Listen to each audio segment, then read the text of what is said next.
నిజాంపేటలో గత రాత్రి కురిసిన భారీ వర్షానికి కాలనీలు రోడ్లు జలమయమయ్యాయి. ఇళ్లలోకి కూడా వరద నీరు చేయడంతో జనాలు తీవ్ర ఇబ్బందులు పడుతున్నారు. రాత్రి నుంచి కురిసిన వానకు రోడ్లపై నీరు నిలవడంతో ఐ న్యూస్ ప్రతినిధి అక్కడికి వెళ్లి కవరేజ్ చేశారు.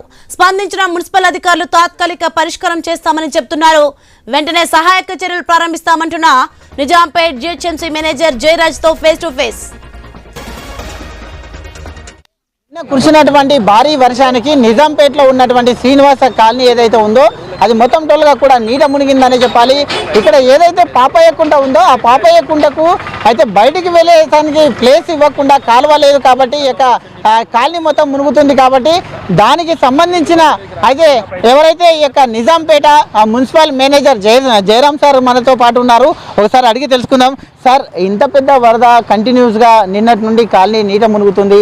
ఇప్పటికీ మోకాల లోతు నీళ్ళలో అయితే మునుగుతుంది. కాబట్టి ఈ వరద కంటిన్యూస్గా అయితే మరి ఏంది ప్రాబ్లం ఏమంటారు సార్? ఇప్పుడు మనం హఠాత్తుగా వచ్చినటువంటి వర్షాలకు మేము వెంటనే స్పందించినాము కానీ ఫ్లో తగ్గుతలేదు. నేను ఉదయం నుంచి 3 సార్లు ఇక్కడ విజిట్ చేసినాను. ఫ్లో అయితే తగ్గుతలేదు. కొద్దిగా తగ్గుతుందేమో చూద్దామని ఆలోచన చేసుకుంటూ ఉన్నాము.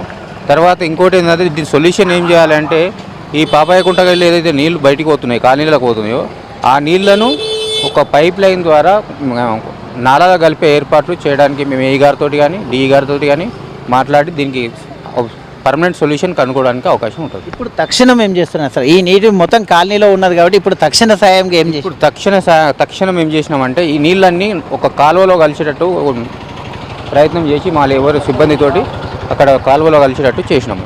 ప్రస్తుతానికి ఇక్కడ మాన్యువల్స్ కూడా సార్ మొత్తం టోల్గా మాన్యువల్స్ కూడా ఓపెన్ అయి ఉన్నాయి. చిన్నపిల్లలు గతంలో మనము ఎన్నో సంఘటనలు కూడా చూసాం కాబట్టి మేము ఇప్పుడు ఇక్కడ లైవ్లో చూస్తుంటే కదా 4-5 మాన్యువల్స్ ఓపెన్ అయి ఉన్నాయి. మరి నీళ్ళు వెళ్ళిపోవడానికి అది కొద్దిగా చేపించినాము. మళ్ళీ ఇప్పుడు మూపిచ్చేస్తాం. ఓకే, అయితే ఇప్పుడు ఎప్పటి వరకు క్లియర్గా వచ్చు సార్? ఇదంతా ఈవినింగ్ వరకు క్లియర్గా అవ్వచ్చు. ఈవినింగ్ వరకు అవుతుండొచ్చు. ఒకవేళ మళ్ళీ వరద ఇక్కడనే ఉంటామండి. మేము ఇక్కడనే ఉంటాం. ఇది అయిపోయే వరకు ఇక్కడనే ఉంటాం. భోజనాలు ఇడికి తెప్పించుకుంటాం. ఇక్కడనే తింటాం. ఇక్కడనే ఉంటాం. అయితే ఇది అయిపోయే వరకు అయితే ఇక్కడ నుంచి కళ్ళను ఇక్కడే ఇది ఖచ్చితంగా ఈ సమస్య తీరినంత వరకు అధికారులు పర్యవేక్షిస్తున్నారు. అయితే మున్సిపల్ మేనేజర్ కూడా ఇక్కడ ఉన్నారు. అది ఈ యొక్క సమస్య తాత్కాలికంగా పరిష్కారం అయితే చేస్తాము. పర్మనెంట్ సొల్యూషన్ అధికారులతో మాట్లాడేసి ఇక్కడ పర్మనెంట్ సొల్యూషన్ కూడా ఆలోచిస్తాం. ఇప్పుడు తాత్కాలిక సమస్య వెళ్ళడానికి అక్కడ ఏవైతే మాన్యువల్స్ ఉన్నాయో మాన్యువల్స్ని కూడా ఓపెన్ చేసి వాటర్ని వదిలిపెడుతున్నాము. అక్కడ ఎవరు వెళ్ళొద్దంటూ హెచ్చరికలు కూడా జారీ చేస్తున్నాము.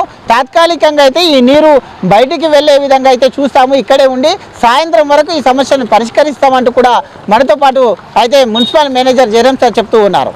కెమెరా